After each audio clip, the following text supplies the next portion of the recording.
dia a todos, pedir a todos que se colocassem de pé em posição de reverência, enquanto nós aqui à frente fazemos uma oração silenciosa.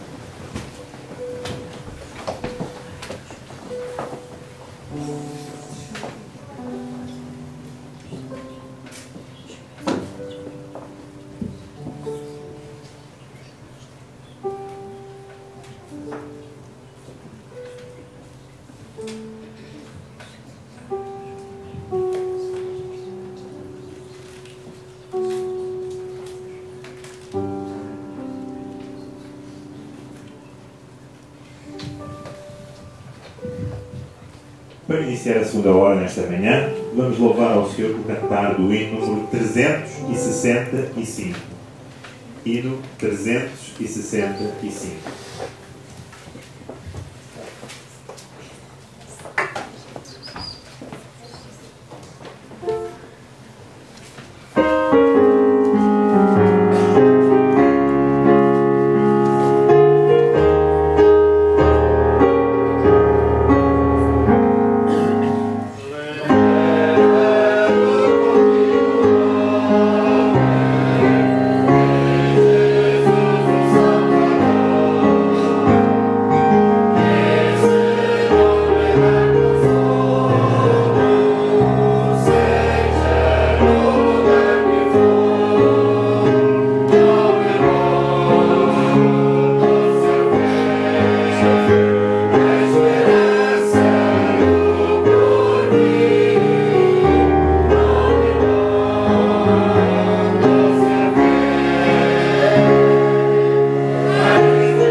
Para a meditação, vamos ler a passagem bíblica, as palavras e o convite de Jesus Cristo, que está em Mateus, capítulo 11, versículo 28, que nos diz: Vinde a mim, todos os que estáis cansados e oprimidos, e eu vos aliviarei.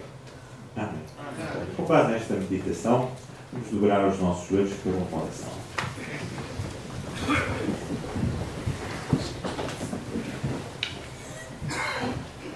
Pai nosso que está nos céus, graças te damos por todas as bênçãos que nos tens concedido e pela oportunidade que nos dá de estar aqui reunidos para te louvar e aprender mais sobre ti.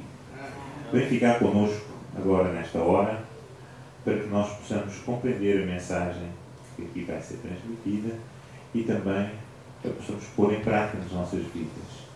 Auxilia-nos a que sejamos uma luz aos que nos rodeiam e especialmente através dessa luz transmitida, outros possam vir ao teu encontro.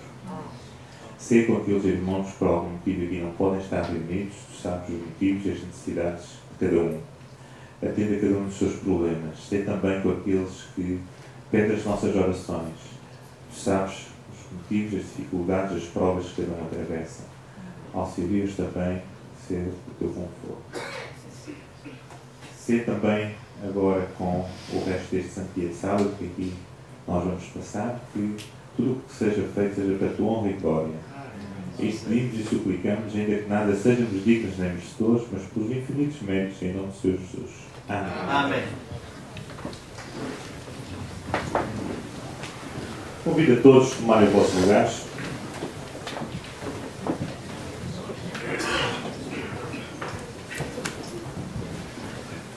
Desde já dou as boas-vindas a todos os presentes.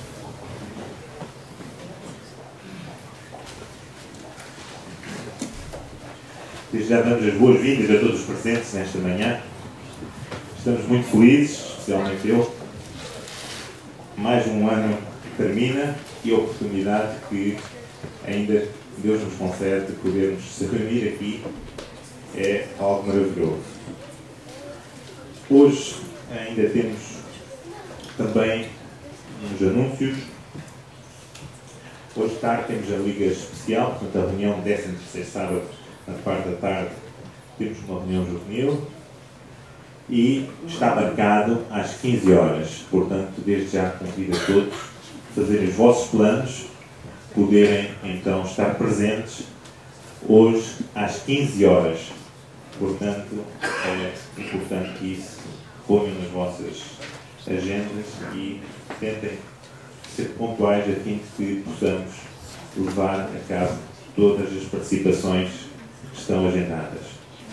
Também se aproxima o final do ano e, como de hábito, nesta segunda-feira temos então a transição de mais um ano civil. Queria estender o convite, portanto temos aqui no nosso plano a reunião final de ano, que será nestas instalações, e desde já queria convidar a todos a que possam estar presentes no dia 31 de dezembro, portanto segunda-feira, às 17 horas, teremos então o culto de encerramento do ano e também vamos ter, como habitual, um momento de ação de graças para o novo ano que agora vai começar. Portanto, dia 31, às 17 horas, estão todos convidados a estarem presentes. Com toda a certeza, logo de seguida, depois também teremos um momento de confraternização. Agora, em seguida, vamos ter a oportunidade para também preparar as nossas mentes para a mensagem que se vai seguir. Vamos ter um momento musical. Pedia, então, ao irmão Abílio que mais a Mónica, então que tomassem esse momento musical para que Deus também seja louvado através disso.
Vamos então ter a oportunidade de escutar a mensagem para esta manhã. Como lemos na parte introdutória, é um grande convite que Jesus Cristo estende a cada um de nós pessoalmente e que cabe a nós aceitar ou não. Mas, efetivamente, é uma oportunidade que temos e vamos então escutar, passar a palavra ao irmão Pedro Conceição.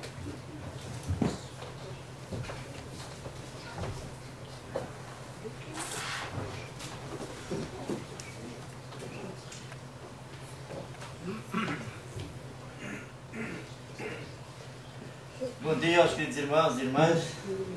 É um prazer novamente estar no regresso à igreja, aqui depois de alguns sábados ausente nas nossas atividades, e também rever os irmãos.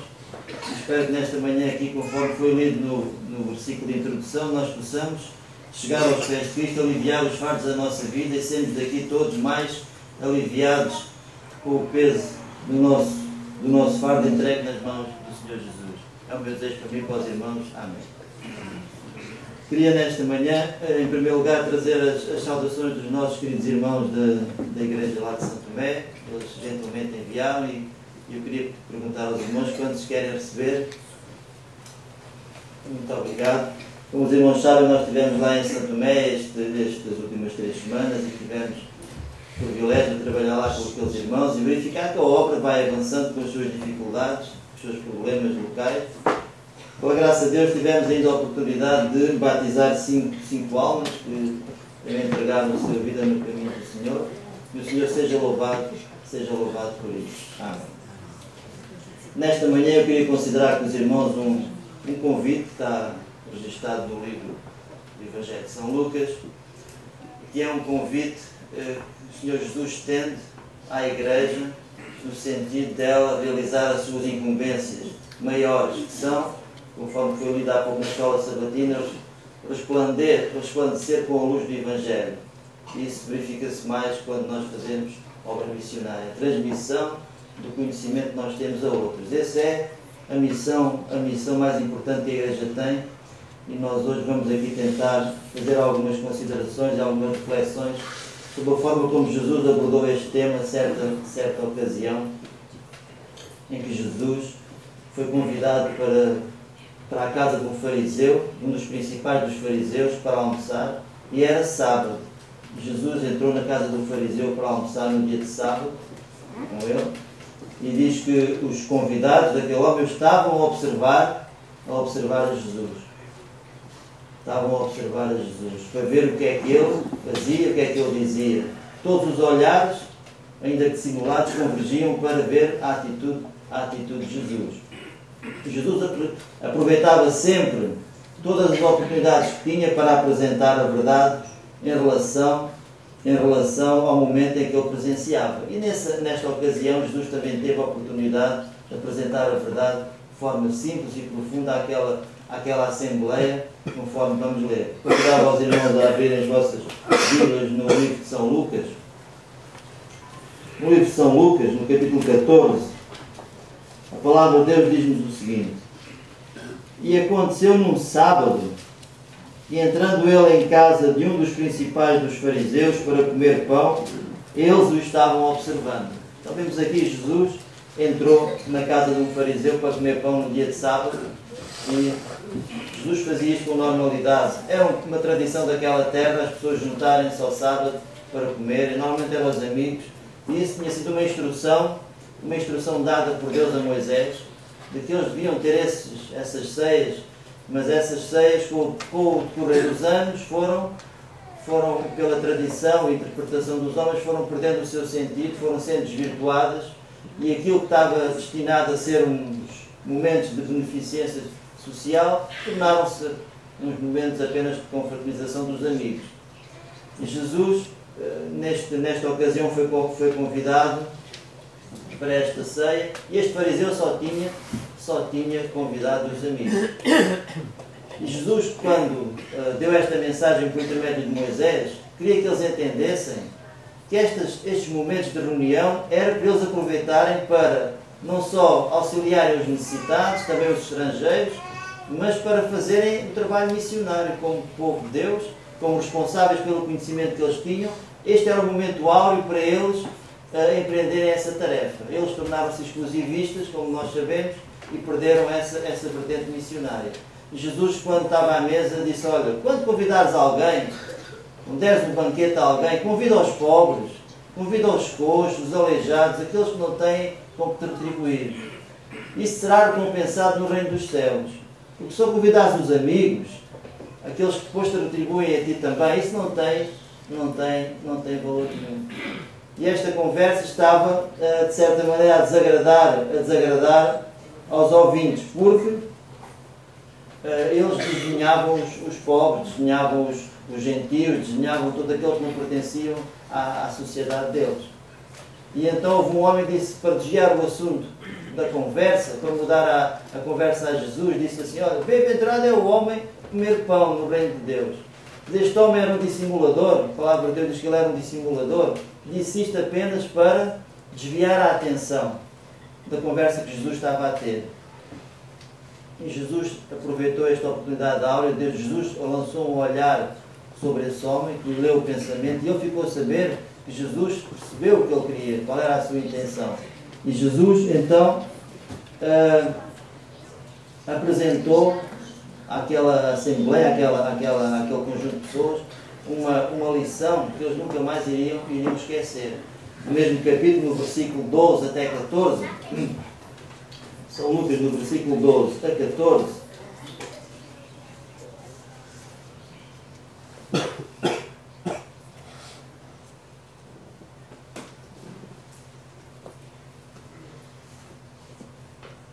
Jesus disse assim, no 15 em diante, perdão. E ouvindo isto, um dos que estavam com ele à mesa disse: bem-aventurado o homem comer pão no reino de Deus. Porém Jesus disse: um certo homem fez uma ceia e convidou a muitos. E à hora da ceia mandou o seu servo dizer aos convidados: vinde, que já está tudo preparado. E todos à uma começaram a escusar-se. E disse-lhe o primeiro: comprei um campo e importa ir vê-lo. Rogo que me hajas por escusado. E o outro disse: comprei 5 juntas de bois e vou experimentá-las. Rogo que me hajas por escusado. E o outro disse: casei e portanto não posso ir. E voltando aquele servo anunciou estas coisas a seu senhor. Então o pai de família, indignado, disse ao seu servo: saí depressa pelas ruas e pelos bairros da cidade e traz aqui os pobres e aleijados e mancos e cegos. E disse o servo: Senhor, feito está como mandaste e ainda há lugar. E disse o senhor do servo: saí então pelos caminhos e valados e força-os a entrar, para que a minha casa se encha. Porque eu vos digo que nenhum daqueles varões que foram convidados provará a minha ceia.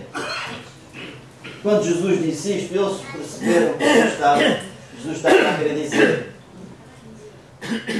O povo de Israel, aquela classe religiosa, tinha sido incumbida por Deus, por serem os depositários da verdade, tinham sido incumbidos por Deus para serem os comunicadores do conhecimento às outras classes sociais e aos outros povos. E eles, ao tornarem-se exclusivistas, não foram fiéis àquele mandato. Desdenharam do convite. Desdenharam do convite. A Ellen White diz assim: Deus proveu aquela mesa, aquela ceia, o que mais valioso podia dar, que era Cristo, o pão do céu. Jesus disse uma vez à samaritana: quem comer deste pão nunca mais, a samaritana não, disse em São João, quem comer deste pão nunca mais terá fome. Foi a comida mais preciosa que Deus providenciou e eles rejeitaram. E a Ellen White também diz acerca disto aqui nos Parábolas de Jesus, na página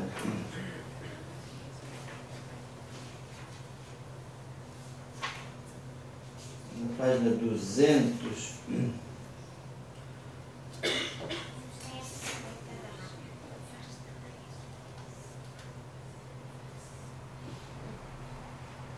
(223) diz assim: os judeus recusaram aceitar o convite. Todavia, perceberam que para aceitar o convite ao banquete do Evangelho precisavam subordinar os seus interesses materiais ao propósito de receber Cristo e a sua justiça. Então, eles perceberam o que Jesus quis dizer, percebiam qual era a sua obrigação. Só que eles não estavam dispostos a subordinar os seus interesses egoístas às exigências do Evangelho, às exigências de Cristo e da sua justiça. Deus prodigalizou tudo ao homem e agora Deus pede para o homem colocar o seu serviço acima de todas as afeições egoístas. Deus não pode aceitar um coração dobre. O coração absorto em afeições terrenas não pode ser entregue a Deus. Então Deus não aceita um coração dobre, um coração parcial. Então é necessário que aquele que entra para o serviço de Deus compreenda que tem que entregar o seu coração totalmente a Jesus. Os fariseus compreenderam isso e não estavam dispostos. Eles perceberam que para aceitar o Evangelho teriam que mudar de vida e não queriam fazê-lo. E então diz a palavra de Deus que eles começaram a rejeitar, a escusar. Um dizia que tinha casado, outro tinha comprado um terreno, outro tinha comprado feito um investimento. Então todas estas desculpas não tinham valor nenhum. Irmãos, o mesmo também se dá hoje. As pessoas rejeitam o Evangelho, rejeitam a verdade, quando a verdade começa a exigir que elas mudem de vida.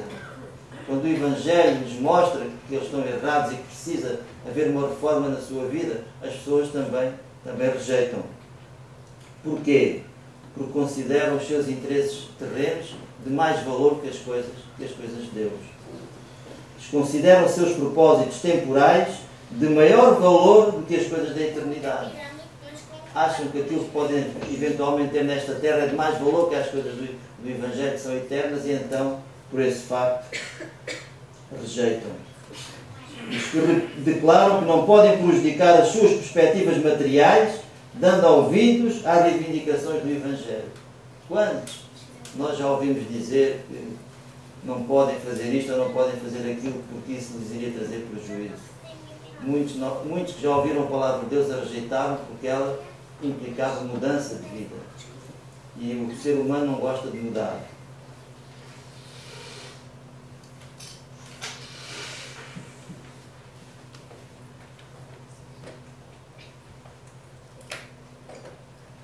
Esta parábola tinha também a sua aplicação física. Quando o Evangelho foi apresentado aos judeus, eles rejeitaram. O Senhor mandou os seus servos ir pelas ruas e pelos bairros. Isto significa que o Evangelho, depois de ter sido rejeitado pelos sacerdotes, pelos fariseus, pelos principais, foi pregado aos pobres, foi pregado às pessoas comuns. Durante 3 anos e meio, o Evangelho foi pregado a todos aqueles que viviam em Jerusalém, ao povo judeu. Foi a primeira ordem cumprida. Mas eram poucos os crentes. A casa do Senhor ainda não estava cheia. Foi então estendida uma segunda ordem que disse o Evangelho então ir pelos caminhos e valados. Por aqui nós entendemos que ir pelos caminhos e valados foi uma ordem que o Senhor deu para que o Evangelho não se limitasse mais ao povo judeu. A partir daquele momento que terminou o tempo ao povo judeu, começou a pregação para o povo gentil. E o apóstolo Paulo foi um dos principais responsáveis pelo desenvolvimento e pela disseminação do Evangelho no mundo gentil.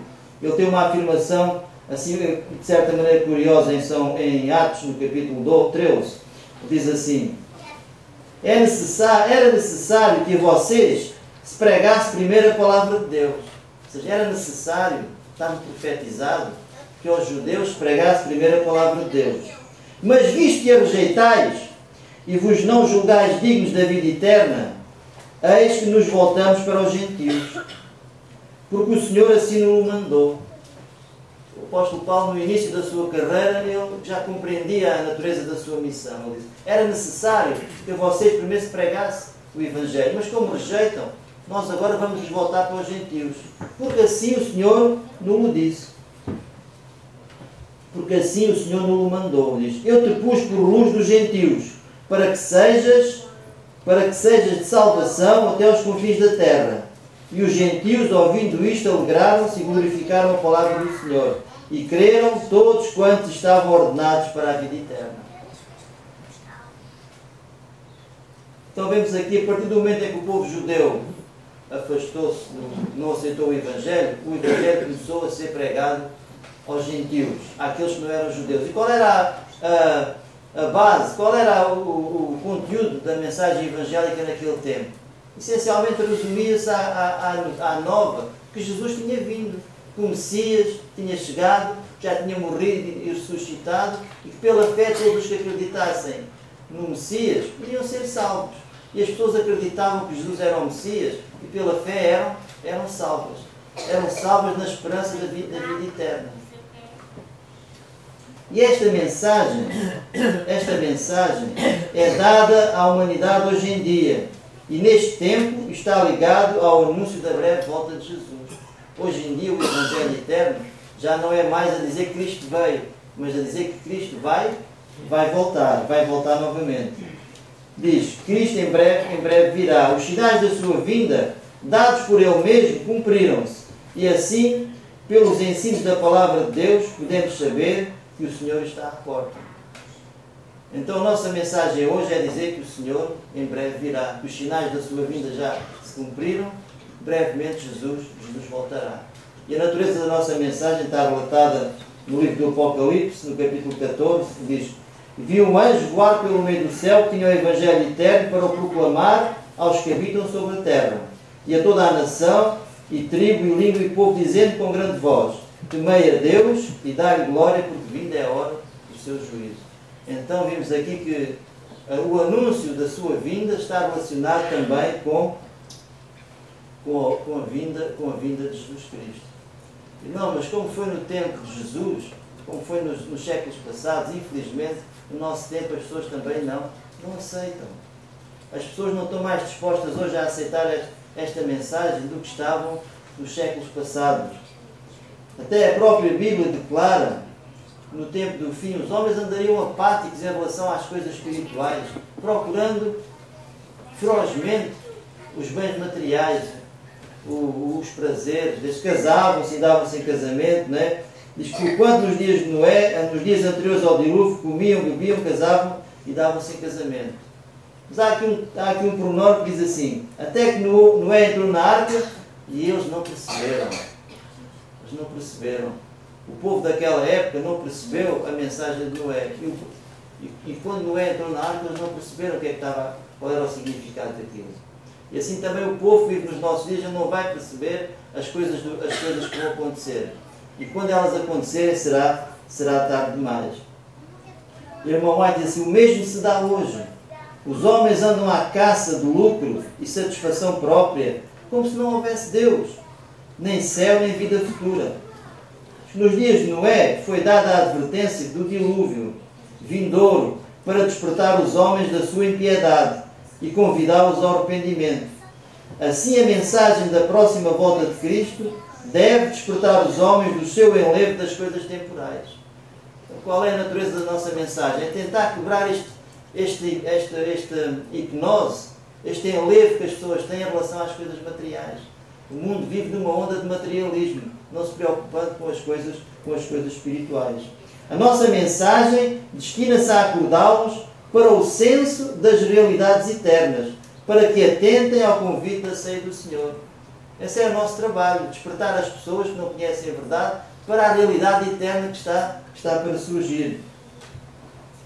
Irmãos, eu nesta viagem que fiz a São Tomé tivemos uma boa experiência, eu e mais o meu colega, o Timóteo, porque eu com muita alegria de ver hoje, chegámos à conclusão, em conversa que eu tive várias vezes que eu falei com ele, que as pessoas têm fome e sede de aprender, as pessoas não sabem nada, as pessoas têm vontade de ouvir.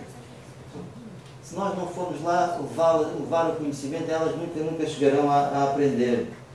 Diz assim: o mundo perece pela carência do Evangelho e à fome da palavra de Deus. Poucos pregam a palavra não misturada com as tradições humanas. O Senhor hoje chama os seus servos para levar a mensagem ao povo. A palavra da vida eterna deve ser dada aos que perecem em seus pecados. Então, as pessoas estão a morrer à fome da palavra de Deus. Pelo menos lá naquela terra, tudo aquilo que o Mota dizia, eles assimilavam tudo, não largavam o Mota durante aquelas semanas com ávidas de conhecimento, que as pessoas desconhecem. Na ordem de ir pelo caminho e valado, apresenta a Cristo a tarefa de todos os que chama para ministrar no seu nome. Todo o mundo é o campo para o trabalho de Cristo. Toda a família humana está compreendida em sua congregação.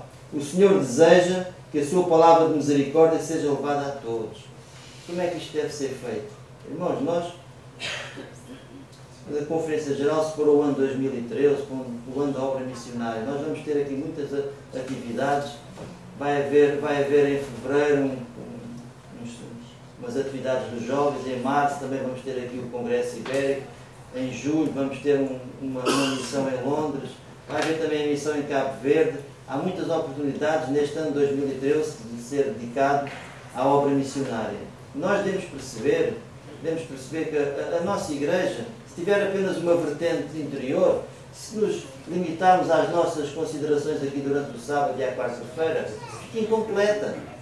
O nosso trabalho não acaba aqui ao sábado na igreja. Nós temos uma parte importante a fazer. Mas como é que essa obra missionária é feita? A irmã White diz assim, em grande grau, a obra missionária em grande grau é feita pela conversa particular. Pela conversa particular. Diz assim, isto deve ser executado em alto grau pelo serviço pessoal. Conversa de pessoa a pessoa. Era esse o método de Cristo. Cristo muitas vezes falava só com uma pessoa. Essa pessoa assimilava a verdade e depois, por sua vez, iria apresentá-la a outros. Esse deve ser também o nosso método. Não devemos esperar que as pessoas venham até nós. Nós estamos aqui sentados com a porta da rua aberta, pouco mais fazemos. Esperamos, parece que estamos à espera que as pessoas venham até nós. Nós é que precisamos procurar as pessoas onde elas estão. Essa é a nossa obrigação. É por isso que Deus constituiu a igreja. Se nós perdemos esta vertente missionária, de divulgar a palavra do Senhor a outros, fica o nosso evangelho completo. O nosso evangelho fica incompleto. Diz, quando a palavra de Deus é pregada na igreja, o trabalho apenas começou. Este trabalho que estamos aqui a fazer, do culto e da escola sabatina, é apenas o início da nossa atividade religiosa. Diz, há multidões que nunca serão alcançadas pelo Evangelho se este não lhe for levado. Há muita gente que nunca irá ouvir falar da palavra de Deus se ele nunca for levado. Se não for lá bater à porta a alguém, se não for dado um folheto com uma conversa, se não houver um contacto pessoal, muitas pessoas nunca ouviram falar do Evangelho. E o êxito deste nosso trabalho, irmãos, não depende de grandes eloquências, não depende de grandes discursos, mas depende apenas de uma coisa, da simplicidade da nossa mensagem. A nossa mensagem é uma mensagem, quanto mais simples, melhor. Mais as pessoas entendem. A nossa mensagem depende de duas coisas. Primeiro, da simplicidade dela. E a segunda, da nossa arte de adaptar a cada um. A nossa arte de adaptar a mensagem às pessoas com quem vamos falar. Nós não podemos ter o mesmo tipo de discurso para todas as pessoas. Devemos ter a habilidade dada por Deus para compreender a forma mais adequada para trabalhar para cada um. De maneira a que eles entendam a mensagem. Diz, milhares podem ser alcançados de um modo mais simples e mais modesto. Irmãos, a irmã White diz aqui um texto assim, no meio daquelas ruas pequenas, nas grandes cidades, nos caminhos solitários do campo, há famílias e indivíduos, talvez estrangeiros, que não pertencem a nenhuma igreja e que naquela solidão chegam a pensar até que Deus deles esqueceu. Há muita gente nessas ruelas, dos bairros pobres e das vielas, muitos são estrangeiros, são imigrantes, vivem sem esperança nenhuma. Esses só precisam que nós lá vamos bater à porta. Diz, em meio da impiedade das grandes cidades podem ser encontradas muitas dessas almas sinceras. Nós tivemos uma experiência engraçada agora lá em Santo Tomé com um jovem que foi ter lá connosco para pedir um jovem adventista. Foi lá ter connosco para pedir um conselho, porque ele estava desavindo com uma outra pessoa e queria tomar a Santa Ceia e não queria tomar a Santa Ceia enquanto não se reconciliasse com aquela pessoa. E a pessoa com que ele estava zangado não, a pessoa é que estava zangada com ele, estava no nosso meio. E aquele rapaz, com uma dignidade pouco vista naqueles meios, chegou lá, apresentou-se, tivemos a conversa e ele pediu perdão àquela pessoa, ainda que ele não tenha feito nada, outra pessoa perdoou e disse: agora já posso tomar a Santa Ceia em paz. Irmãos, foi uma lição que nós recebemos ali, porque aquele jovem não é da nossa igreja, mas mostrou uma dignidade, um comportamento que raras as vezes são vistos no nosso meio. E é assim que nós temos que fazer também. É assim que nós temos. Diz que a ordem dada na parábola é força-os a entrar, mas isto não é por força, não é à força. Diz a Espírito-Profecia, que é apresentar a palavra de Deus com urgência, fazer perceber às pessoas que há urgência em eles aceitarem o convite. O Salvador diz: eis que estou à porta e bato. Se alguém ouvir a minha voz e abrir a porta, entrarei na sua casa e com ele cearei e ele comigo. Jesus muitas vezes bate e o coração não se abre. Mas Jesus não desiste dessa pessoa. Muitos de nós não estaríamos aqui se Jesus só tivesse batido à porta do nosso coração uma vez. Se calhar muitos não estaríamos aqui. Mas Jesus não desistiu de nenhum de nós. Insiste, é repelido e torna a insistir até que ele começa a ver os sinais de que a porta vai ser aberta. Assim também deve ser connosco, com certas pessoas que nós apresentamos o Evangelho, eles têm o coração duro, rejeitam, estão renitentes em algumas decisões, mas devemos continuar a trabalhar com eles, nunca desistindo deles. Cristo quer implantar em nós o mesmo amor comovente em que Ele tinha ao procurar os perdidos. Não só devemos dizer: vem. Há homens que escutam o convite, porém seus ouvidos são demasiado moucos para compreender, seus olhos são muito cegos para ver alguma coisa boa reservada para eles. Às vezes nós lidamos com pessoas, eles ouvem, mas não entendem, veem, mas não percebem. Nós temos que ter aquela paciência que Jesus tinha para continuar a trabalhar com eles. Diz: dai-lhes o vosso ânimo, a vossa esperança, dai-lhes a vossa força. Bondosamente impeli-os a entrar, e apiedai-vos de alguns que estão duvidosos, salvai-os arrebatando-os no fogo. Isto só se consegue com paciência, trabalhando um pouco aqui, um pouco ali, não desistindo das almas. Irmão White diz: quando fizermos isto, teremos resultados espantosos. Diz ela assim: muitos forem trabalhados assim, diz que volverão do mais vil erro e pecado. Diz assim: muitos volverão do mais vil erro e pecado e tomarão o lugar de outros que tiveram privilégios e oportunidades, mas que não os apreciaram. É maravilhoso. Muita gente que está no lamaçal do pecado hoje é convertido e vem para a igreja ocupar o lugar de muitos que não apreciaram. Diz aqui: o mesmo acontece hoje em dia. Diz: se o amor de Deus não for apreciado e se não se tornar um princípio ativo que habita em nós para abrandar e para sujeitar a alma, estaremos completamente perdidos.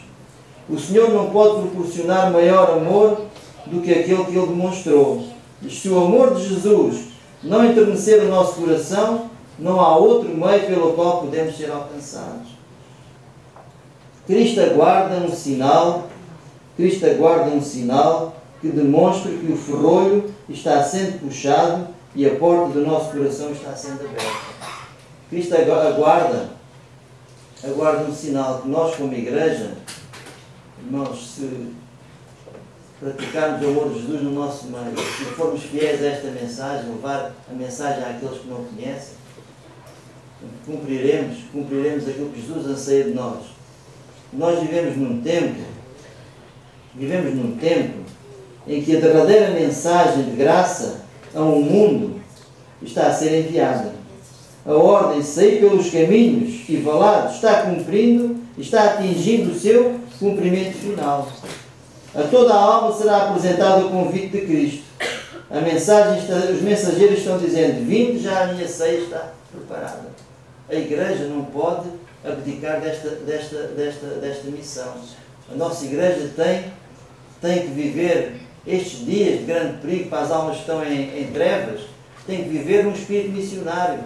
Como dizem lá em São Tomé, em ação missionária. Não dizem obra missionária, dizem ação missionária. Então, nós também temos que ser missionários, porque se não formos missionários, fazemos exatamente o mesmo que os judeus fizeram. Que o Senhor possa nos abençoar a ter um espírito missionário neste ano novo de 2013. É o meu desejo para mim e para os queridos irmãos. Amém.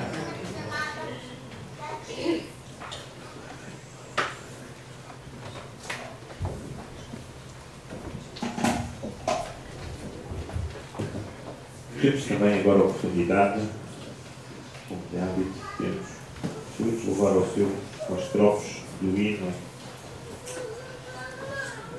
para recolher agora de uma oferta presente.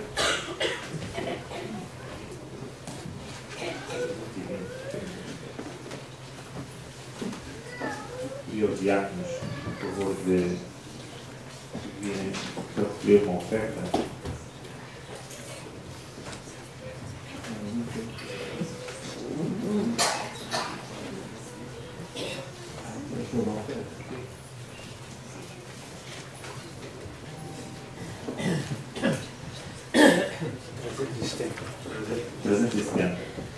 Primeira estrofe e segunda e a última. Agora, ao Senhor, temos a oportunidade de contribuir com uma oferta de gratidão.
nosso culto divino, vamos louvar ao Senhor com o cantar do hino número 364. Hino 364.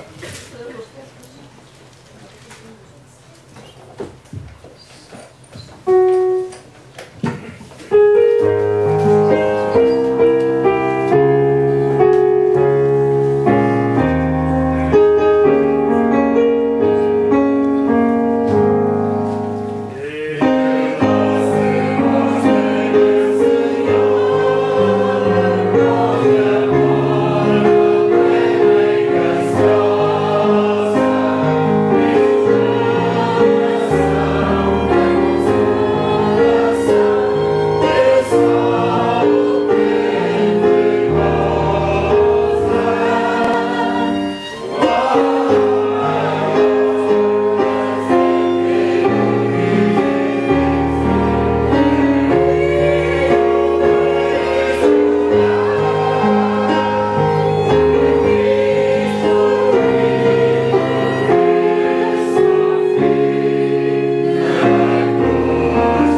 Vamos dobrar os nossos joelhos para a oração final. Nosso Deus e nosso Pai, Senhor que habita nos altos céus, em nome do teu amado Filho Jesus, aqui nos encontramos de joelhos perante a tua face, Senhor, para te agradecer a vida e a saúde, as muitas bênçãos sobre nós ter derramado, principalmente, Senhor, dos momentos que passámos aqui nesta manhã, teu santo dia de sábado, escutar a tua palavra, que ela possa, Senhor, fortalecer o nosso coração, possamos sair daqui mais fortificados nesta mensagem, com também a consciência da nossa responsabilidade de transmitir àqueles que ainda não conhecem. Peço também, Senhor, nesta hora que ajudes todos aqueles aqui presentes, especialmente aqueles que ainda não são membros da igreja, que tu possas tocar os seus corações, que eles possam, Senhor, sentir a necessidade de entregar o seu coração nas suas mãos, para que tu, Senhor, possas trabalhar e eles em breve possam vir a teus pés e serem batizados e salvos. Peço também, Senhor, que abençoes aqueles nossos queridos irmãos que aqui nos faltam, que abençoes a juventude aqui desta igreja, que eles, como uma coluna forte, possam vir a ser o futuro aqui desta congregação e a tua palavra, Senhor, possa chegar ainda a muita gente sincera que por aí há que ainda não ouviu. Ajuda a igreja a ter espírito missionário, Senhor, não ficando confinada às quatro paredes daqui desta casa, mas que a nossa mensagem possa, Senhor, ter coragem de ir e ser levada àqueles que ainda não te conhecem. Ajuda-nos também a guardar o sábado conforme o mandamento, para assim haver sinal entre ti e nós. Nós possamos, Senhor, falar e meditar naquilo que tu aprovas e deixar os negócios para outro dia, Senhor. Fica connosco também, queiras abençoar a oferta que foi levantada, que através dela a tua palavra possa chegar mais longe. Abençoa a todos os presentes e as nossas queridas famílias. Dá-nos a alegria da tua presença no nosso coração e a certeza da salvação. Em nome do Senhor Jesus. Amém.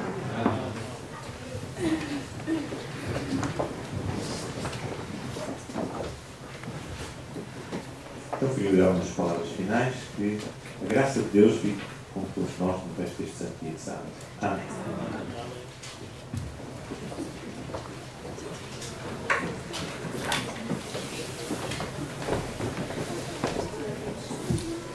Amém.